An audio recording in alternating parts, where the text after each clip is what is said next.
Hermanos, es grato saludarles una vez más.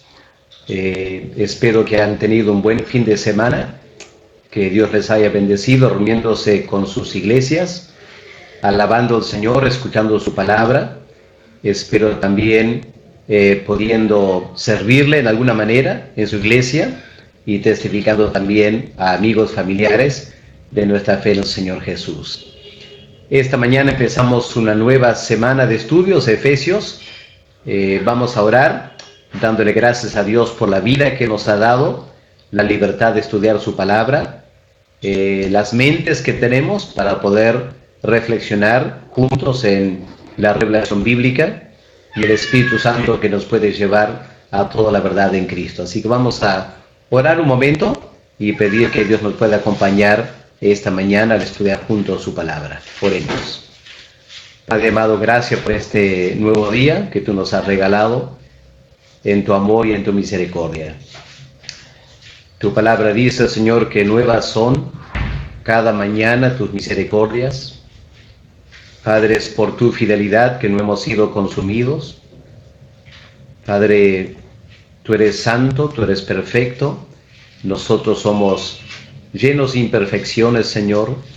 Sin embargo, te has complacido manifestarte a la raza humana. Señor, nos ha dado tu palabra, la revelación que a lo largo de 2000 años ha guiado a tu pueblo en diferentes países, diferentes culturas. Y Padre, ahora aquí en América Latina tenemos el privilegio de estudiar tu palabra, de conocerla más a fondo. Padre, gracias por los hermanos que tienen interés en estudiar.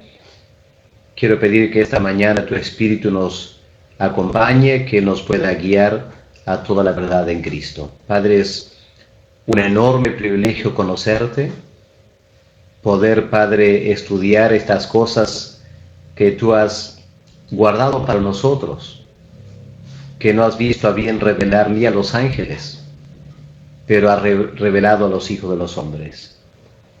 Padre, tu palabra dice que hemos sido creados a tu imagen y tu semejanza. Padre, perdónanos porque muchas veces tomamos eso como algo tan natural. No nos damos cuenta, Señor, la gloria, la dignidad que eso nos concede. Padre, mientras el mundo se encarga de querer deificarse a sí mismo y rebelarse contra ti, Padre, anhelamos valorar esa imagen que tú has puesto en nosotros, para que toda nuestra vida, toda nuestra mente, todo lo que somos, Señor, esté a tu disposición para poder honrar y glorificar tu nombre, tú que nos has creado y nos has salvado en la persona de tu Hijo. Así que, Padre, acompáñanos ahora y bendice el estudio de tu palabra. Y, Padre, cumple en nosotros tu voluntad, para tu gloria y para tu honra. En el nombre del Señor Jesús te lo pedimos. Amén. Amén. Bien, esta mañana hemos llegado al versículo 12. Notarán que en Efesios 1, el versículo 12 es muy parecido al versículo 6. El versículo 6 marcó el fin de la primera sección, que son las obras y las bendiciones que tenemos en Dios el Padre. Versículo 12 es la conclusión de la segunda sección de Efesios, donde tenemos las obras de Dios el Hijo para con nosotros. Así que leamos el versículo 12. Dice, a fin de que seamos para alabanza de su gloria, nosotros los que primeramente esperábamos en Cristo. Y si ustedes miran el versículo 6, van a ver que es muy parecido, ¿no es cierto? Para alabanza de la gloria de su gracia, con la cual nos hizo aceptos en él, amado. No quiero detenerme mucho aquí en este versículo 12, solo quiero notar dos detalles a manera de profundizar nuestro entendimiento del versículo 12. Si miramos el versículo 6 y el contexto de los versículos anteriores, cuando Pablo dice, para alabanza de la gloria de su gracia, la pregunta que podemos hacer es, ¿qué es para alabanza de la gloria de su gracia? Lo que notamos en versículos 4 y 5 son las obras de Dios el Padre. Es decir, Dios el Padre nos escogió, una tremenda obra. Dios el Padre nos predestinó, otra gran obra. Nuestro Padre nos adoptó, otra gran obra. Y si hacemos las preguntas, ¿y por qué Dios el Padre ha hecho estas tres grandes cosas? Elegirnos, predestinarnos, adoptarnos. La respuesta de Pablo es, Dios el Padre ha hecho esto para alabanza de la gloria de su gracia. ¿Ok? Esas obras de Dios el Padre tienen como propósito glorificar su gracia. Pero cuando vamos al versículo 12 y lo leemos con cuidado, van a notar que ahora no se trata de las obras de Dios el Hijo, sino las personas en quien Dios el Hijo está obrando. Porque el versículo 12 dice, a fin de que nosotros seamos para la alabanza de su gloria. ¿Pueden ver la diferencia? En versículo 6, las obras del Padre son para alabanza. En versículo 12, las personas en quien Dios el Padre y Dios el Hijo obran. Nosotros somos para alabanza de su gloria. Obviamente, en un sentido, no podemos separar las obras que Dios hace de las personas en quienes hace esa obra. Porque la obra de elección, Dios no la hace en el aire, no la hace en un vacío. Lo hace pensando en ciertas personas específicas. Y en versículo 12, la única razón por la cual nosotros somos para la alabanza de su gloria es porque Dios el Padre y Dios el Hijo han hecho algo en nosotros. Nosotros, tal como somos, no somos para nada para la alabanza de su gloria. Solo venimos a poder honrar y glorificar a Dios en la medida que estas grandes obras de salvación se cumplan en nosotros. Así que, hermanos, creo que al empezar esta semana ya tenemos algo para ir reflexionando, ¿no es cierto? Cuando entramos en este mundo, nuestro nacimiento natural, entramos como pecadores. En Adán, muertos espiritualmente, en muchos sentidos éramos inservibles para los propósitos de Dios. Nuestras vidas naturales, lejos de honrar y glorificar a Dios, la forma que vivíamos antes de conocer a Dios, provocaba la ira de Dios. Esto era muy cierto de los creyentes en Éfeso.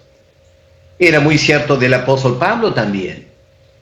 El apóstol Pablo, antes de conocer al Señor Jesús, camina a Damasco. ¿Cómo era su vida? Tremendo fariseo, orgulloso de ser de la crema y nata de Israel, judío de los judíos, sangre pura, hijo de Abraham, de la tribu de Benjamín. Pero para Dios, inservible, porque él perseguía a la iglesia, atacaba a los creyentes.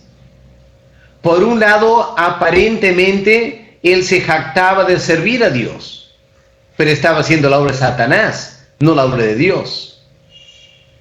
Fue recién cuando Dios el Hijo se manifiesta al apóstol Pablo, y la obra de elección y predestinación y adopción y redención y todo lo demás se cumplen en Pablo, que Pablo recién viene a ser para alabanza de su gloria.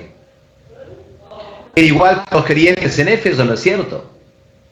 Estas personas en Éfeso, antes de conocer al Señor Jesús, ¿qué eran? Eran idólatras. Seguramente la gran mayoría adoraban a la diosa Diana, la diosa, entre comillas, del amor.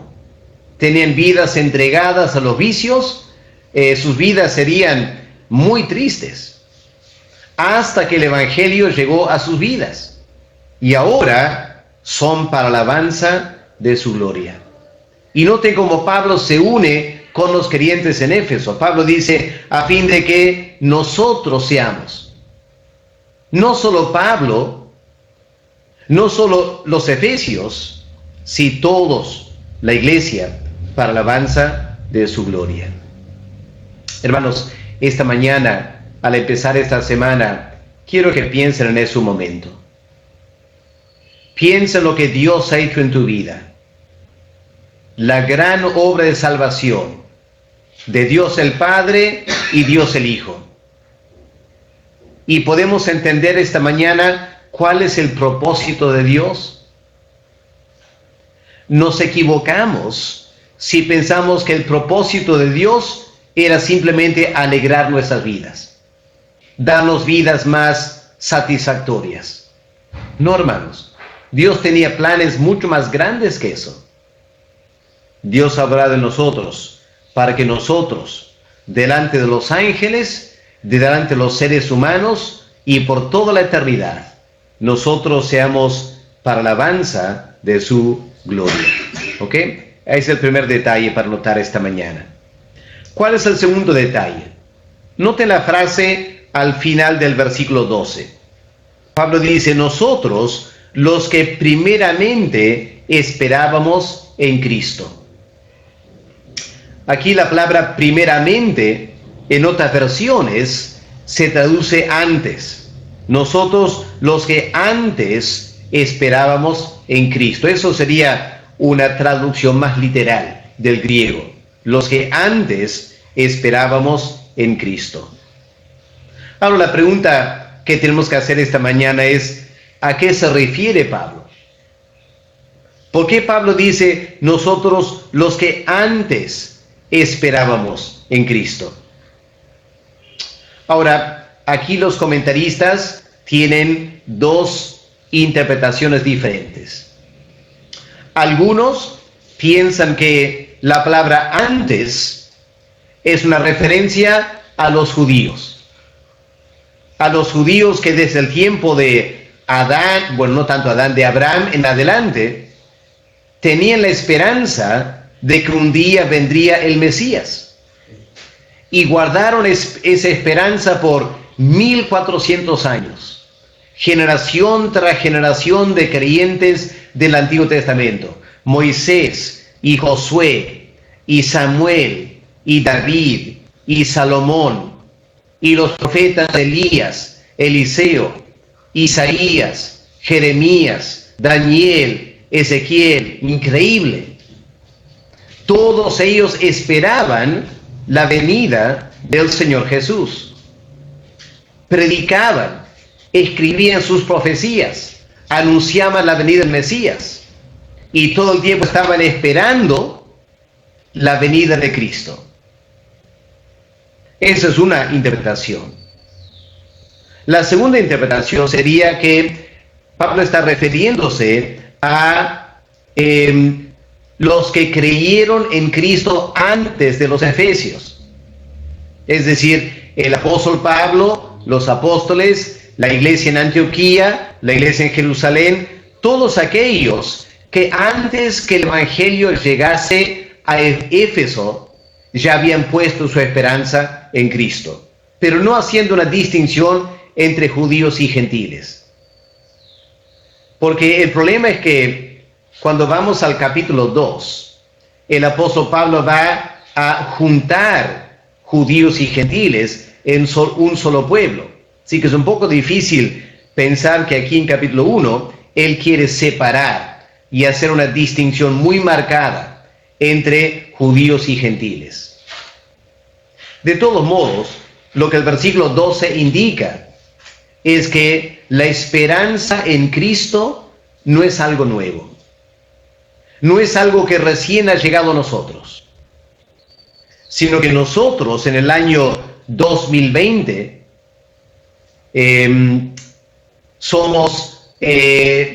estamos al final de una larga lista de personas que han esperado la venida del Señor Jesús y han puesto su confianza en Él para ser su Salvador.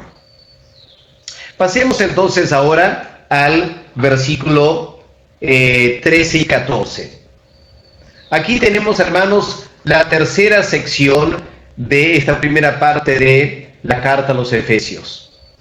Habiendo notado las grandes bendiciones que tenemos en Dios el Padre, versículos 3 al 6, y luego las grandes bendiciones que tenemos en Dios el Hijo, versículos 7 al 12, ahora tenemos las grandes bendiciones espirituales de Dios el Espíritu Santo, versículos 13 y 14. Permítame leer primero la Reina Valera y luego vamos a ver lo que tienen en su pantalla de la Nueva Versión Internacional para comparar las versiones. Primero Reina Valera. En él también vosotros, habiendo oído la palabra de verdad, el evangelio de vuestra salvación, y habiendo creído en él, fuisteis sellados con el Espíritu Santo de la promesa, que es las arras de nuestra herencia hasta la redención de la posesión adquirida, para la alabanza de su gloria. ¿Ok?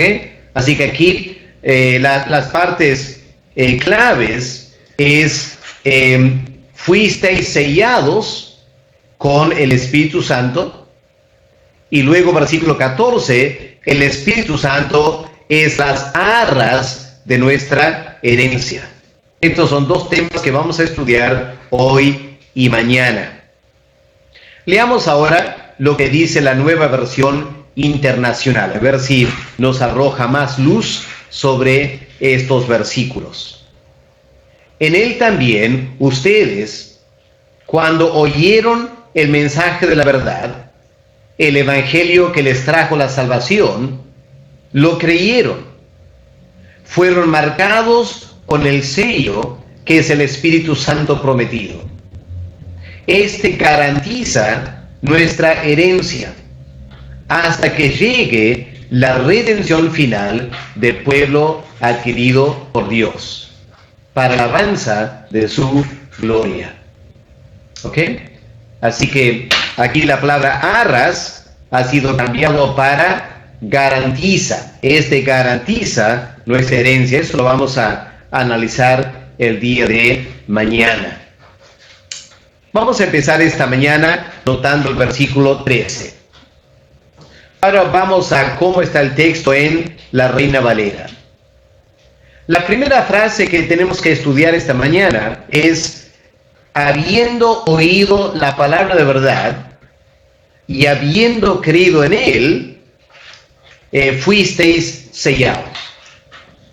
Así que la manera que la Reina Valera lo pone, si notamos con cuidado, es que parece marcar dos experiencias diferentes, ¿no es cierto?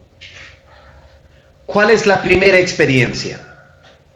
Habiendo oído la palabra de verdad, el evangelio, y habiendo creído en él, ahí está la primera etapa.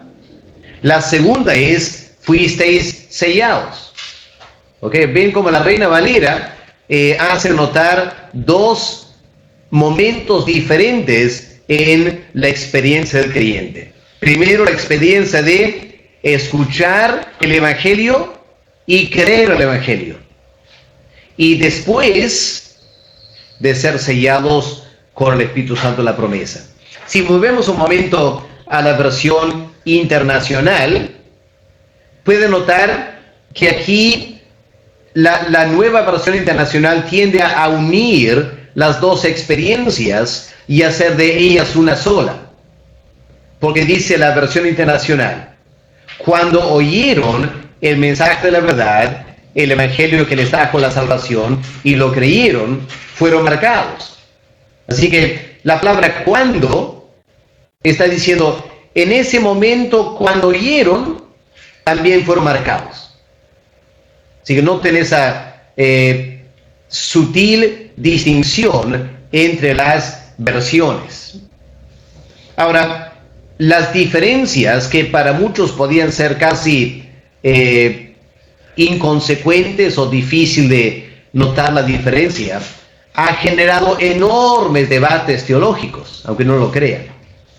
Permítame tratar de explicar algo de este debate teológico.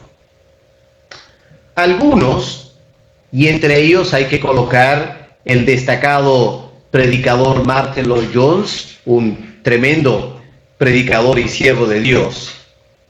Él sigue la versión de la Reina Valera. Claro, él no conocía la Reina Valera, él predicaba en inglés, pero la antigua versión en inglés tiene una traducción bastante parecida. Así que Martyn Lloyd-Jones era de la convicción que el apóstol Pablo aquí está hablando de dos experiencias diferentes en la vida del creyente. Que la primera experiencia es la de escuchar el Evangelio y creer el Evangelio. Y para Martyn Lloyd-Jones, una vez que tú has escuchado y has creído, ya eres un creyente. Pero que después hay o puede haber una segunda experiencia, cuando somos sellados por el Espíritu Santo o sellados con el Espíritu Santo. Ahora, Martyn Lloyd-Jones, y esto ha generado cierta controversia porque él aquí marcó una diferencia de la teología de muchas de las personas que lo seguían. Él tomó una postura pentecostal aquí. Y él habló de el sello del Espíritu Santo como sinónimo del bautismo del Espíritu Santo. Y aunque reconoció que en algunos casos, cuando el creyente cree en Cristo, al mismo tiempo recibe el bautismo, Martyn Lloyd-Jones, basándose en este texto y el texto paralelo en 2 Corintios capítulo 1, Martyn Lloyd-Jones hablaba de una segunda experiencia del Espíritu Santo que él llamaba el bautismo del Espíritu Santo. Mientras que otros creyentes van a enfatizar y seguir la traducción de la Nueva Versión Internacional, indicando que siempre, en todo caso, va a ser una misma experiencia. Que el momento que escuchamos el Evangelio con fe y por la gracia de Dios creemos el Evangelio, en ese momento somos sellados por el Espíritu Santo. Permíteme tomar un tiempo esta mañana para tratar de ampliar esto un poquito y de paso permítame decir que cualquier pregunta que puedan tener, vayan escribiendo desde ahora para que al final podamos empezar a contestar inmediatamente terminando la exposición. No esperan al final, vayan haciendo preguntas desde ahora mientras surjan en sus mentes. Ahora, ¿cuál era la razón por la cual Martyn Lloyd-Jones hablaba de una doble experiencia? Él usaba ciertos pasajes, por ejemplo, si vamos a Hechos capítulo 8, la experiencia de el Evangelio llegando a los samaritanos. En Hechos 8, del versículo 4 en adelante, leemos el ministerio de Felipe, que fue a Samaria y predicó a Cristo. Y el versículo 6 indica que la gente escuchó atentamente a Felipe y ellos creyeron el Evangelio. Versículo 12 dice, pero cuando creyeron a Felipe que anunciaba el Evangelio, se bautizaron hombres y mujeres.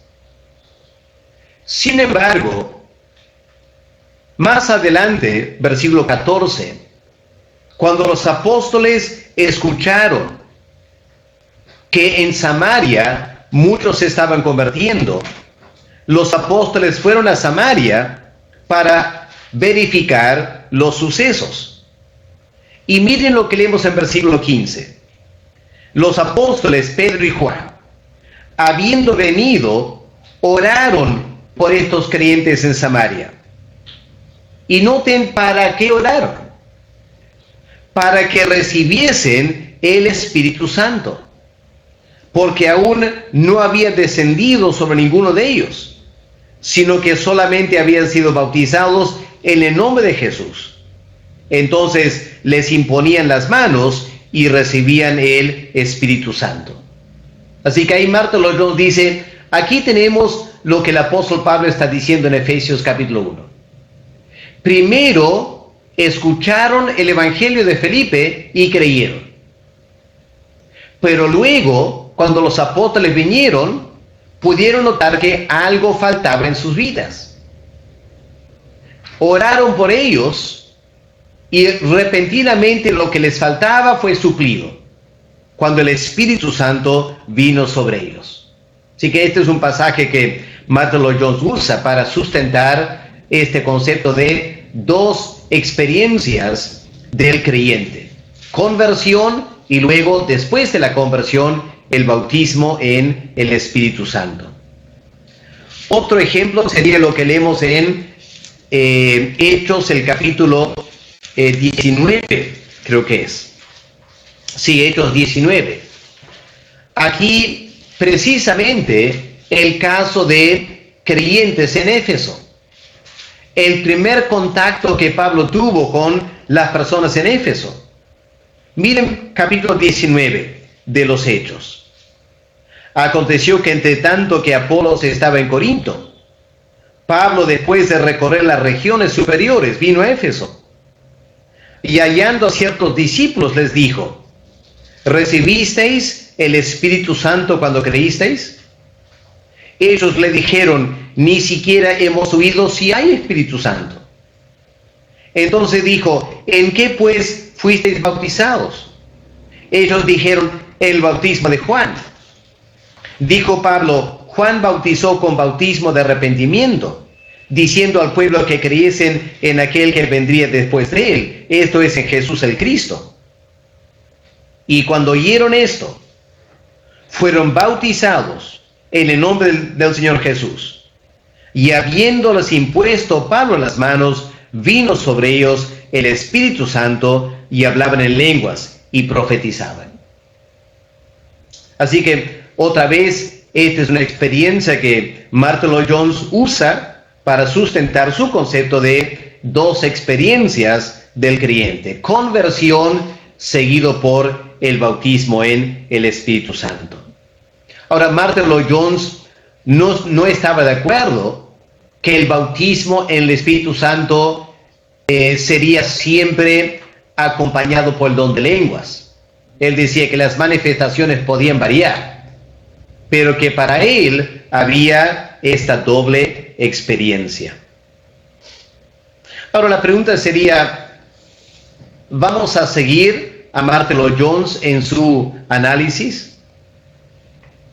Y me parece que su análisis, por todo lo que respetamos a Martyn Lloyd-Jones, su análisis es en cierto sentido preocupante. Preocupante por dos razones.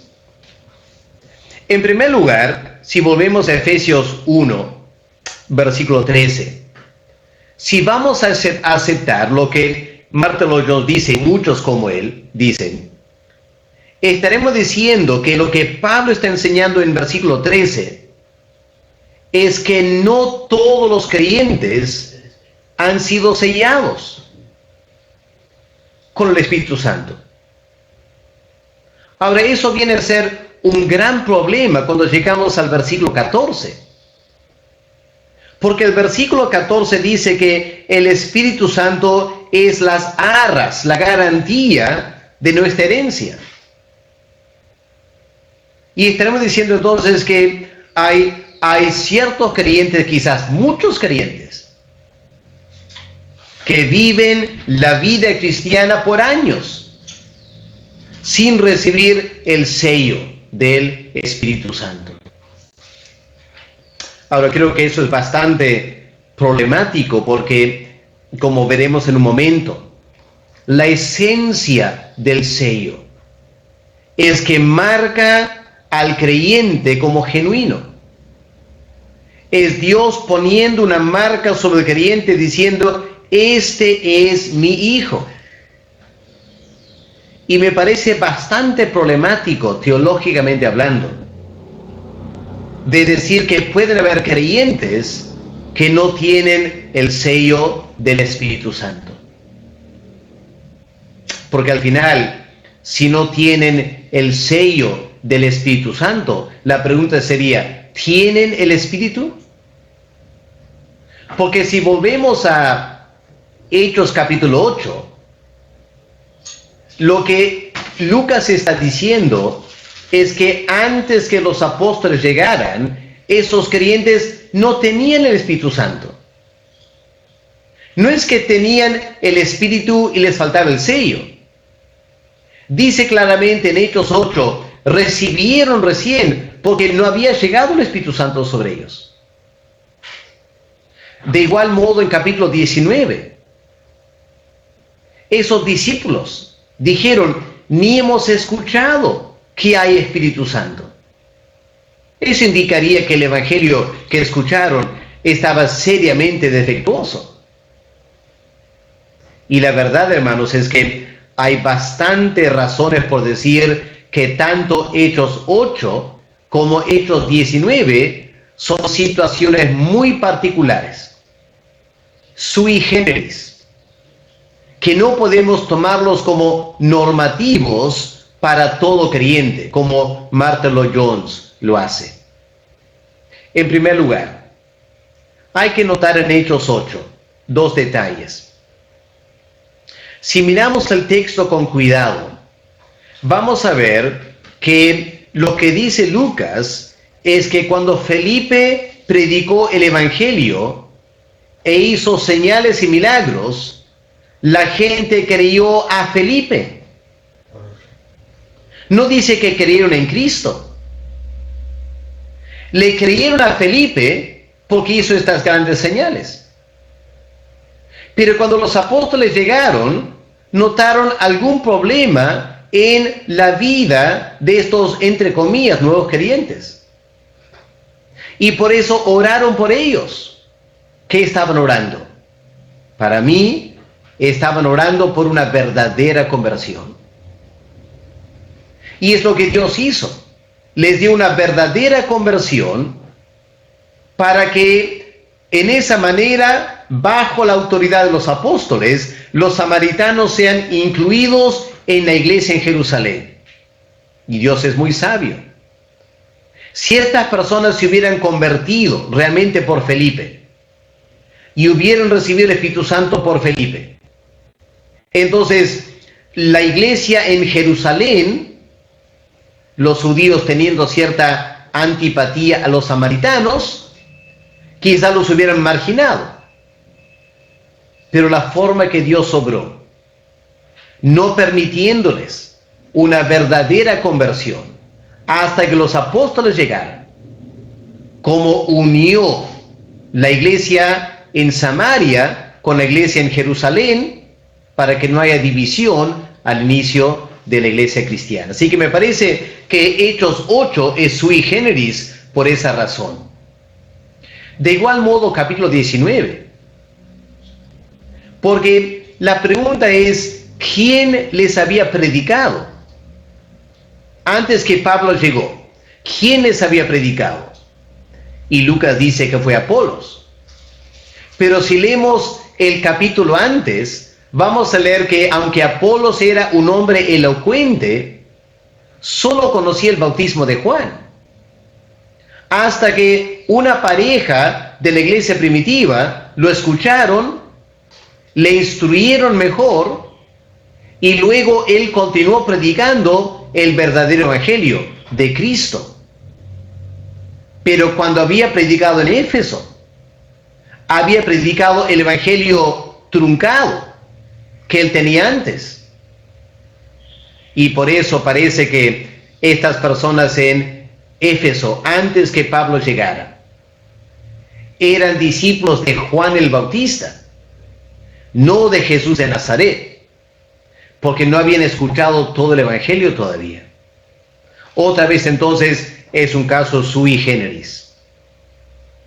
Entonces nos preguntamos, si estos dos capítulos parecen claramente capítulos extraños, sobre las cuales no podemos basar la experiencia normativa del creyente, ¿cómo una persona de la estatura espiritual de Martyn Lloyd-Jones llegó a esa conclusión? La verdad, hermanos, es que Martyn Lloyd-Jones, en este detalle, Martyn Lloyd-Jones fue muy influenciado por su propia experiencia. Es decir, la experiencia de Martyn Lloyd-Jones y su estudio de avivamientos en Gales, de donde él provenía, es lo que le llevó a esta interpretación de la carta de Pablo a los Efesios. Martyn Lloyd-Jones creció en un hogar cristiano y él desde joven había tenido un conocimiento del Evangelio, pero fue más adelante que se convirtió. Pero él mismo nos indica que después de la conversión hubo un momento cuando él tuvo una experiencia muy poderosa del Espíritu Santo que transformó su vida y su ministerio. Y cuando él empieza su ministerio en Gales, en Aberavon, su primera iglesia, es lo que pasó con muchos creyentes ahí. Tuvieron otras experiencias del Espíritu Santo, lo que algunos han llamado un pequeño avivamiento espiritual en Aberavon, la primera iglesia de Martyn Lloyd-Jones, antes que él fuera a Londres. Así que parece que Martyn Lloyd-Jones se dejó influenciar, y uno lo entiende, por las experiencias que él había tenido.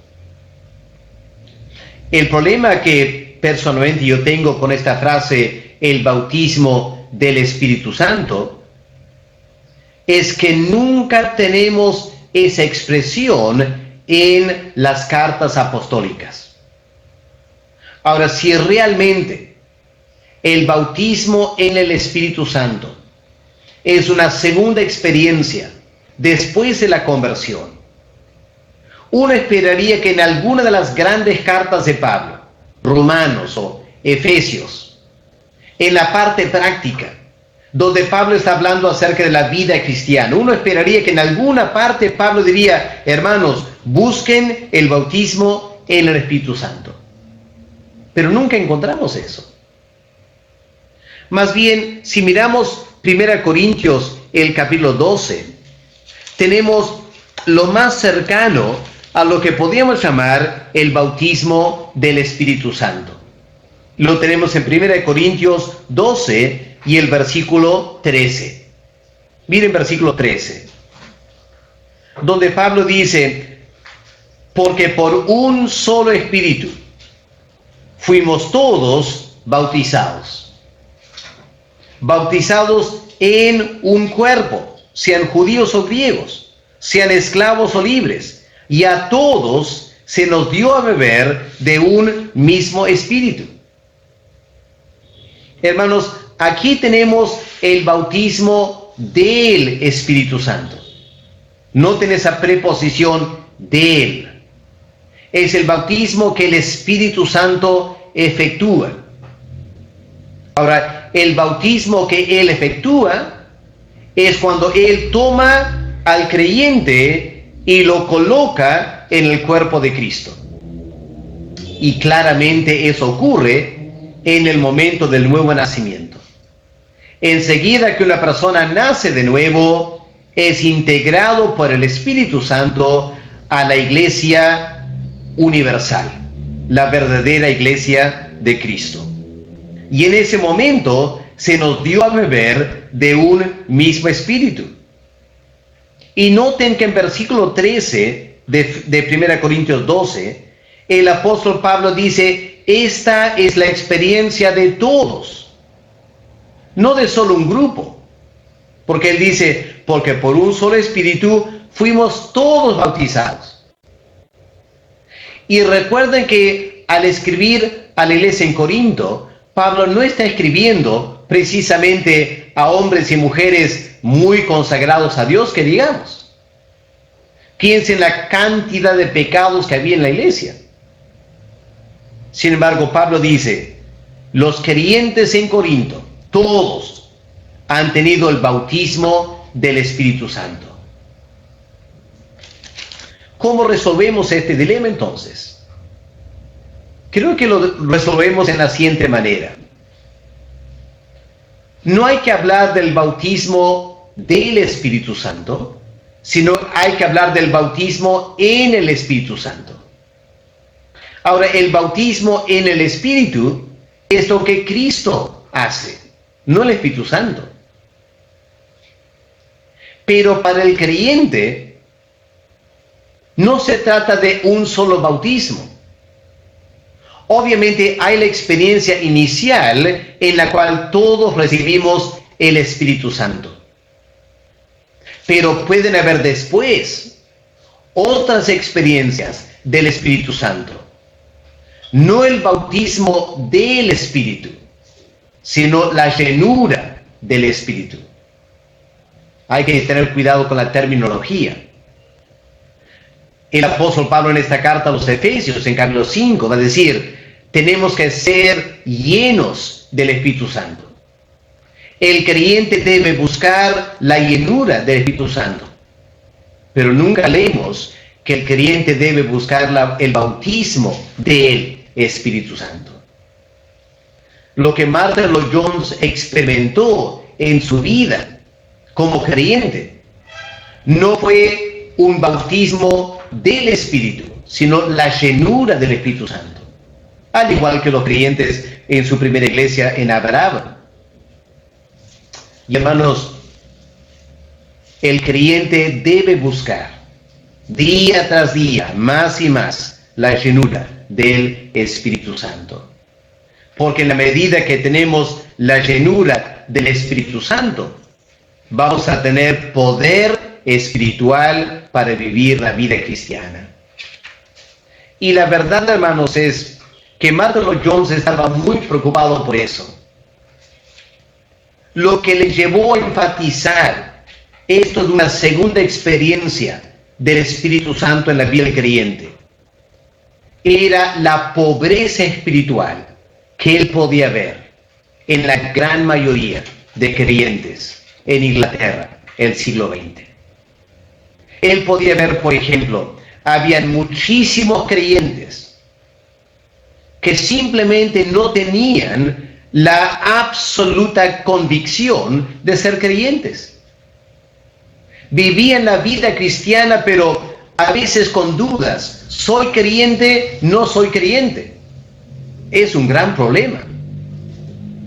Eso se debe a la falta de la llenura del Espíritu Santo.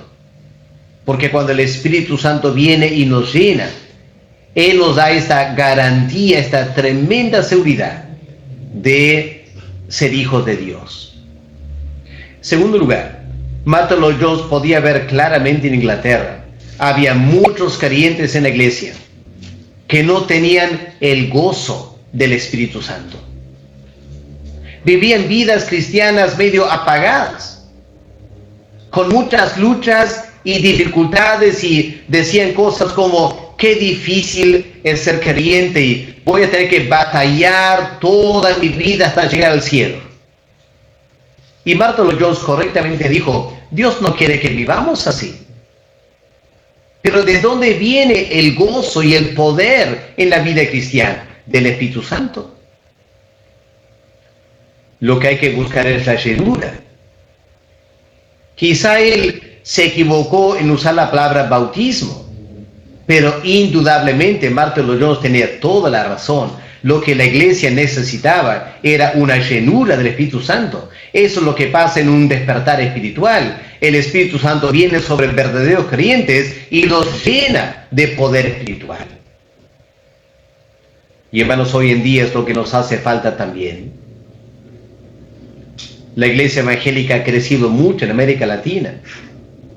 Y es lindo ver hermanos que aman al Señor y sirven al Señor. Pero una cosa que temo falta en muchas iglesias, falta en nuestra iglesia, falta en mi vida personal, en mi ministerio, falta mucho más poder espiritual. Y la única manera de tener poder espiritual es buscando la llenura del Espíritu Santo. Así que, hermanos, creo que aquí el apóstol Pablo, si tomamos la Reina Valera tal como está, podemos interpretarlo de esta manera. Habiendo escuchado la palabra de verdad y habiendo creído en él, eran creyentes. Y ahora, ¿qué más ha pasado? Han sido llenos del Espíritu Santo. Y esa llenura los ha sellado en una manera particular que podemos en un momento quizás meditar. Así que no estamos hablando de un bautismo, sino estamos hablando de el sello o la llenura del Espíritu Santo. Ahora la pregunta sería, ¿y para qué necesitamos este sello del Espíritu Santo? Bueno, cuando vamos a la Biblia y hacemos la pregunta en el primer siglo, ¿cuál era el propósito de un sello? En primer lugar, un sello era para dar seguridad. Seguridad, noten esa palabra, seguridad. Vamos a Mateo 27 y el versículo 66. Mateo 27, el versículo 66. El Señor Jesús ha sido crucificado, han tomado su cuerpo y lo han colocado en la tumba. Han tapado la tumba con una piedra. Pero tanto los fariseos, los líderes judíos y los romanos tenían una preocupación. ¿Alguien podría tratar de sacar el cuerpo de Cristo? Y para asegurar la tumba, ¿qué hicieron?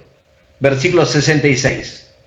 Entonces ellos fueron y aseguraron el sepulcro, sellando la piedra y poniendo la guardia.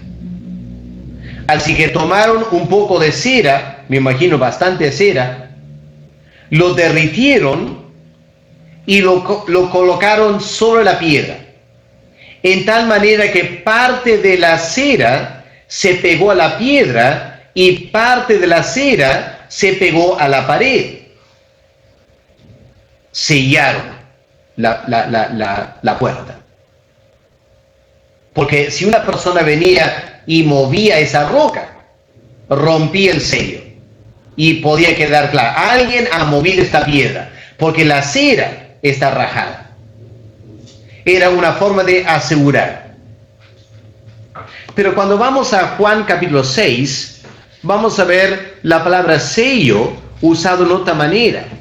Juan 6, el versículo 27. ¿Qué leemos aquí? Juan 6, 27. Trabajad, Cristo está hablando, ¿no es cierto?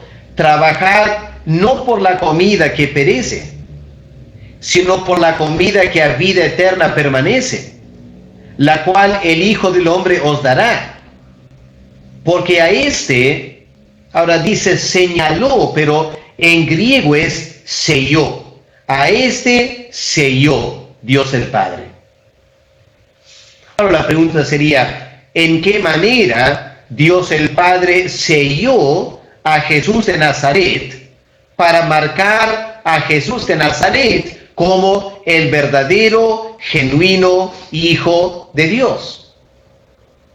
Bueno, ¿qué es lo que Cristo acaba de hacer en Juan 6?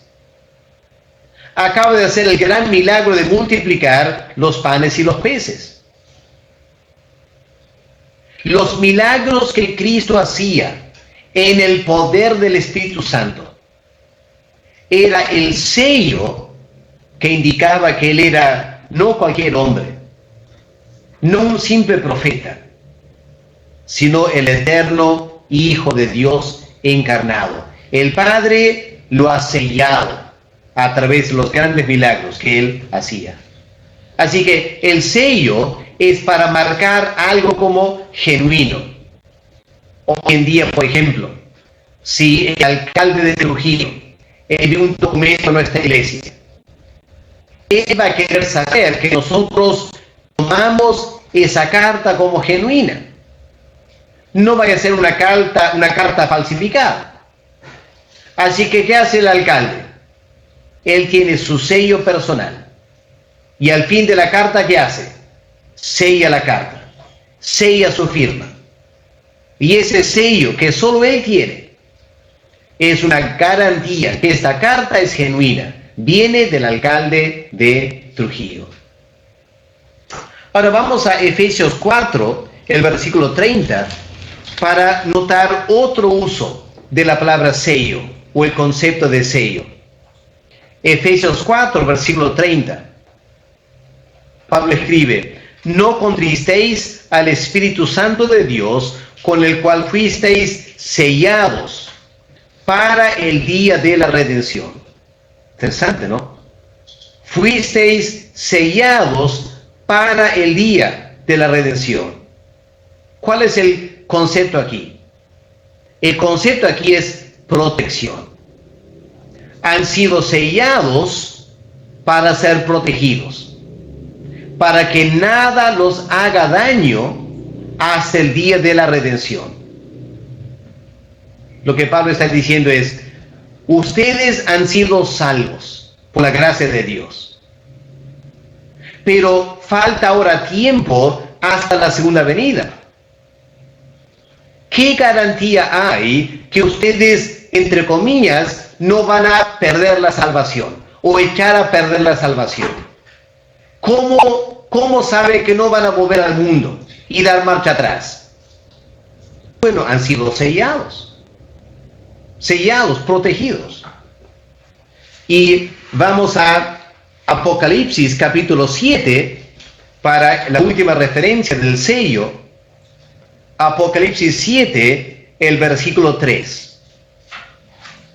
Aquí el contexto de los juicios que van a empezar a afectar planeta Tierra. Y antes que esos juicios se den, noten lo que Dios ordena a un ángel hacer, o una persona hacer.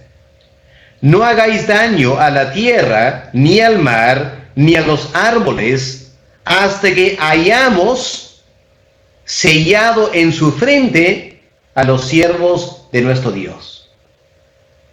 Así que los 144,000 fueron sellados. ¿Para qué?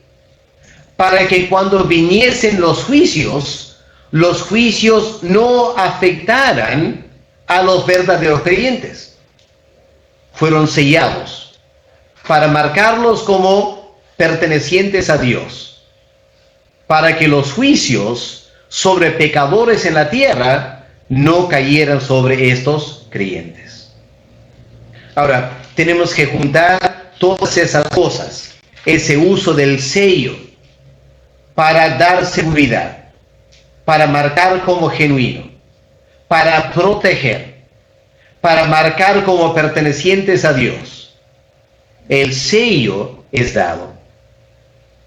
Y el apóstol Pablo dice aquí en Efesios 1, habiendo oído la palabra de verdad, habiendo creído el Evangelio, fueron sellados. Pero me parece que aquí, hermanos, hay que tomarlo no como la Reina Valera lo pone, como una experiencia después, sino como está en la versión internacional. ¿Cuándo? En el momento que creyeron el Evangelio, en ese momento recibieron el Espíritu Santo. Y ese Espíritu es el sello de Dios que los marca como verdaderos creyentes. Ese es el bautismo del Espíritu Santo.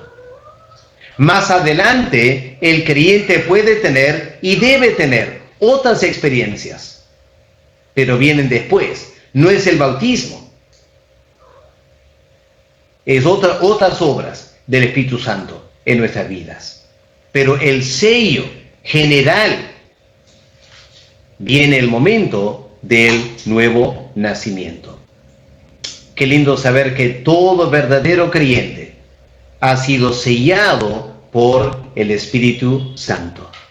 Y esta mañana que eso nos dé mucha alegría espiritual al saber que si somos creyentes tenemos ese sello en nuestras vidas.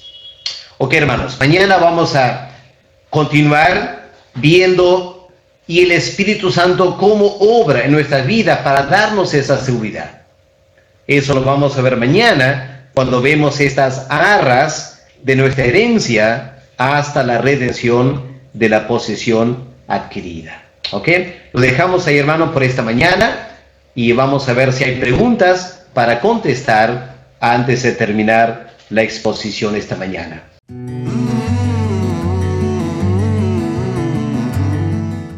Maxeni Chacón Campos. Pastor, ¿el bautismo del Espíritu Santo se refiere en hablar en lenguas, como muchos creyentes dicen? ¿Y los que no hablamos en lenguas? No, como acabo de mencionar en la exposición, Martin Lloyd-Jones, yo también, se distanciaba de esta enseñanza que dice que el bautismo del Espíritu Santo forzosamente tiene que manifestarse en lenguas. Me parece que no hay base bíblica para eso. Es cierto que en Hechos 2 hablaron en lenguas. Es cierto que hay otras experiencias de hablar en lenguas, pero no hay enseñanza apostólica acerca de eso, que tiene que ser lenguas. Más bien lo que el apóstol Pablo enseña es que hablar en lenguas es un don del Espíritu Santo. Ningún creyente tiene todos los dones. Así que hablar en lenguas no es la marca del bautismo. Hablar en lenguas es un don del Espíritu Santo que Él puede dar a los creyentes cuando la iglesia necesita ser edificada con ese don espiritual. ¿Ok? Así que la gran mayoría de creyentes no hablan en lenguas, porque no es el don que Dios les ha dado. Dios les ha dado otros dones del Espíritu Santo. Natalia Requejo. Buen día, pastor. Muchas gracias por la enseñanza. Mi pregunta es, ¿cómo se logra la llenura del Espíritu Santo? Una manera de saber si tenemos la llenura del Espíritu Santo es la manifestación de los dones y frutos del Espíritu. En la Biblia, el concepto de llenura está íntimamente relacionado con el control que el Espíritu Santo ejerce en nuestras vidas. Vamos a ver más adelante en nuestro estudio. El apóstol Pablo dice en Efesios 5, no sean llenos de vino que va a llevar a la borrachera, sino sean llenos del Espíritu Santo. Ahora, ¿qué pasa cuando una persona toma demasiado vino? El vino empieza a controlar sus vidas. Cuando una persona está bajo el control del alcohol, es lo que llamamos está ebrio, está borracho. Lo que Pablo está diciendo es lo siguiente: el creyente no debe estar bajo el control del alcohol. El creyente debe estar bajo el control del Espíritu Santo. Esa es la llenura. Ahora, ¿cómo logramos una vida en la cual el Espíritu Santo nos controla completamente? Bueno, la única forma de llegar a eso es cuando dejamos que el Espíritu Santo controle nuestras vidas absolutamente. Me explico. Como creyentes, nuestras vidas tienen múltiples áreas. Y lo que el Espíritu Santo quiere hacer es controlar cada área de nuestras vidas. Porque cuando primero nos entregamos al Señor, la verdad es que, aunque usamos esa frase, nos entregamos al Señor, no estamos entregando todas las áreas al Señor. Y lo que el creyente experimenta al pasar los años de la vida cristiana es que Dios empieza a hablar al creyente de diferentes áreas de su vida que no están bajo su control. Por ejemplo, podría ser que no estamos dejando que el Espíritu Santo controle nuestro dinero, que nosotros estamos controlando el uso de nuestro dinero, y eso está mal. Él quiere controlar el uso del dinero. Entonces, cuando entendemos eso y entregamos esa área de nuestras vidas al Señor, ahora el Espíritu Santo empieza a controlar el uso de nuestro dinero. Luego pensemos en el tiempo. El creyente debe dedicar todo su tiempo al Señor, pero muchas veces no lo hacemos, hasta que Dios nos habla de eso. Entonces, entregamos nuestro tiempo al Señor. Y uno podría continuar, ¿no es cierto? Así que la llenura del Espíritu Santo viene en la medida que el creyente se rinde a Él. Por eso, hermanos, como muchos han comentado, la llenura del Espíritu Santo no es una experiencia. No es una experiencia. ¿Por qué lo digo? Porque forzosamente una experiencia no está bajo mi control. Una experiencia llega inesperadamente. Por eso hablamos de experiencia.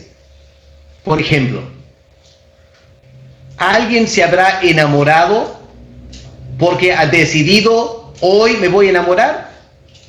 No, es imposible.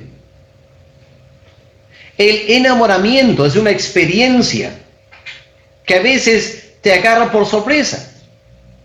Estás viviendo la vida tranquilamente y de repente te das cuenta, una persona te ha impactado. Usamos esta experiencia, te ha flechado. Tú no tuviste control de eso. Repentinamente, de la nada ocurrió. Es una experiencia. Ahora, el creyente tiene experiencias cuando Dios repentinamente viene sobre nosotros. Pero en Efesios 5, el apóstol Pablo da una orden. Sed llenos. Es igual que las otras órdenes. No mientas. No robes. Ya son órdenes. Podemos obedecer órdenes. La llenura del Espíritu Santo es una orden.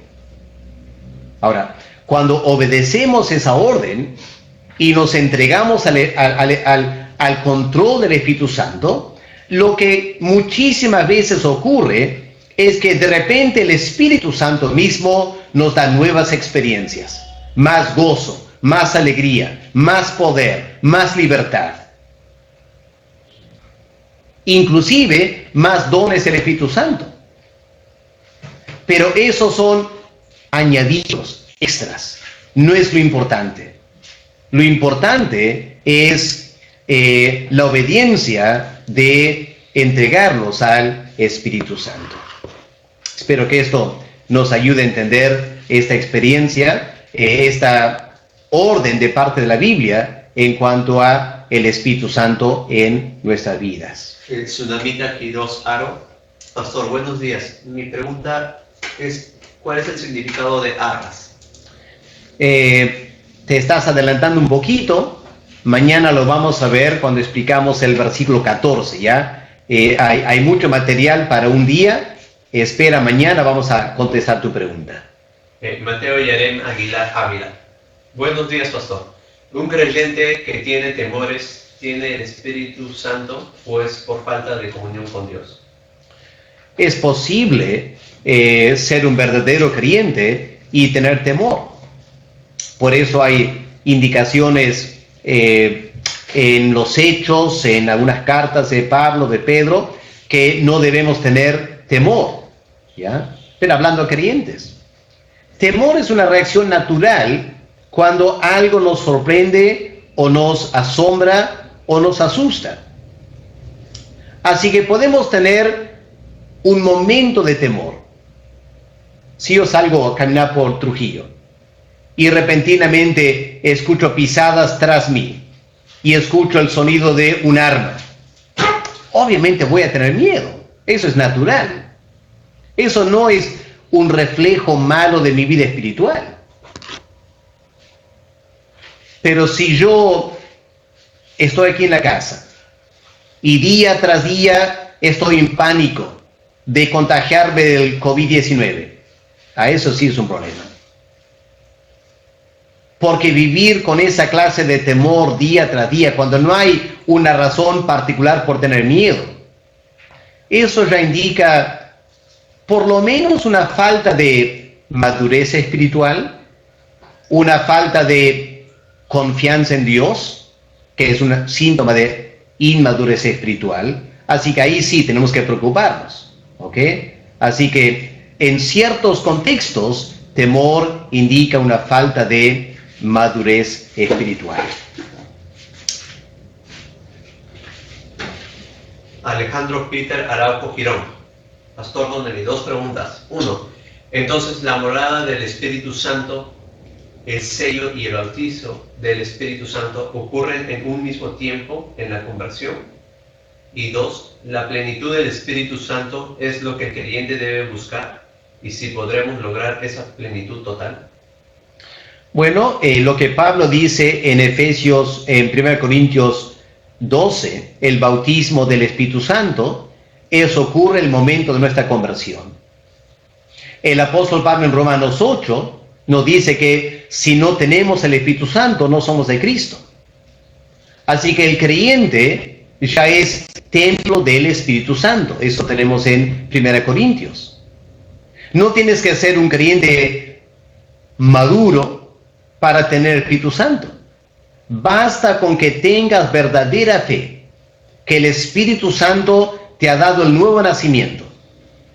Ya eres morada del Espíritu Santo, por la gracia de Dios. Pero la plenitud del Espíritu, es decir, dejar que el Espíritu Santo controle totalmente mi mente, mi corazón, mis pensamientos, mis emociones, mi diario vivir. Eso es algo que yo debo trabajar a lo largo de mi vida cristiana. En la medida que voy creciendo en la vida cristiana, voy a experimentar más y más la plenitud del Espíritu Santo. Eso se va a notar en más alegría espiritual, más gozo espiritual, más poder en el ministerio, más entusiasmo espiritual. Todo eso es la manifestación de la plenitud del Espíritu Santo. Siempre la plenitud en nosotros estará limitada hasta nuestra glorificación.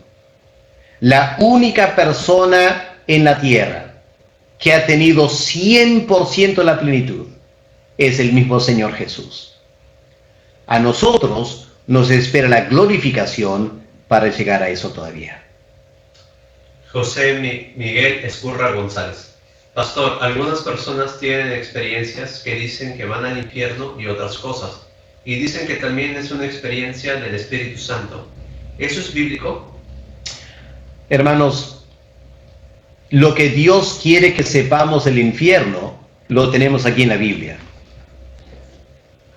Si el creyente necesita esa clase de experiencias y sueños para conocer doctrinas bíblicas, ¿para qué nos ha dado la Biblia?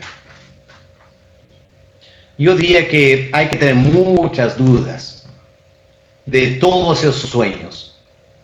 Sean sueños que vas al infierno o sueños que vas al cielo, son distracciones. En el mejor de los casos son distracciones. ¿De qué nos distrae? De la Biblia. Y gente termina armando conceptos del infierno que no son bíblicos, sobre la base de alguna experiencia, de un sueño que han tenido. Eso es muy problemático. La Biblia, a partir de Hechos en adelante, habla muy poco de sueños. El Espíritu Santo no viene para darnos sueños. El Espíritu Santo viene para darnos entendimiento. El Señor Jesús dice, ¿no es cierto, Juan? Cuando Él venga, les hará recordar todas las cosas les dará entendimiento espiritual. Lo que el creyente debe estar buscando no son sueños, sino entendimiento de la palabra de Dios. ¿Ok? Mucho cuidado con esos sueños que nos distraen, creo, en vez de ayudarnos. Muy bien, gracias hermanos. Hasta ahí llegan las preguntas esta mañana. Les invitamos a estar con nosotros mañana a las 9 de la mañana para el siguiente estudio. Una última pregunta que recién ha entrado. Mario J.F. Cardoso. Pastor, buen día. ¿Se puede recibir el Espíritu Santo y perderlo luego? ¿O una vez que se recibe el Espíritu Santo es para siempre? David, cuando cayó en pecado, escribió el Salmo de arrepentimiento. Y en ese Salmo de arrepentimiento, David dice: Señor, no quites de mí el Espíritu Santo. En el Antiguo Testamento, leemos del Espíritu Santo que venía sobre Saúl, por ejemplo, y luego se retiraba de Saúl. Precisamente porque estábamos en el Antiguo Testamento, Antiguo Pacto. En el Nuevo Testamento, el Espíritu Santo es dado en forma permanente. Así que una vez que hemos nacido de nuevo y hemos recibido el Espíritu Santo, podemos entristecer el Espíritu. Podemos resistir el Espíritu. Pero el Espíritu Santo jamás se retira totalmente del creyente. Por eso es el sello. Por eso Él es la garantía de nuestra salvación. Porque una vez que Él viene, Él queda para siempre en nosotros. Ok, vamos a orar para terminar esta mañana, dando gracias a Dios por su palabra y pidiendo que Él nos ayude a entenderla cada día más. Padre, gracias por ayudarnos a estudiar tu palabra esta mañana. Nadie tiene el derecho de reclamar para sí omnisciencia, porque aún el mejor de los predicadores y maestros nos equivocamos a veces. El único que tiene toda la verdad eres tú, Señor. Tu palabra es perfecta. Lo que pedimos es que tú nos des el deseo de estudiarla cada vez más, confiando que tú nos vas a guiar a la verdad en Cristo. Pero guárdanos, Padre, del peligro del orgullo y de pensar que yo soy el que tiene toda la verdad. Danos la gracia para siempre escucharnos los unos a los otros, de poder estar dispuestos a considerar otras interpretaciones. Y Padre, que poco a poco, a través de esa honestidad y sencillez espiritual, cualquier cosa que no hemos entendido bien hasta ahora, tú nos puedas instruir mejor. Gracias por esta mañana, Señor. Pido que tú nos bendigas en el desarrollo de este día, en todo lo que tengamos que hacer. En el nombre del Señor Jesús te lo pedimos. Amén. Amén. Amén.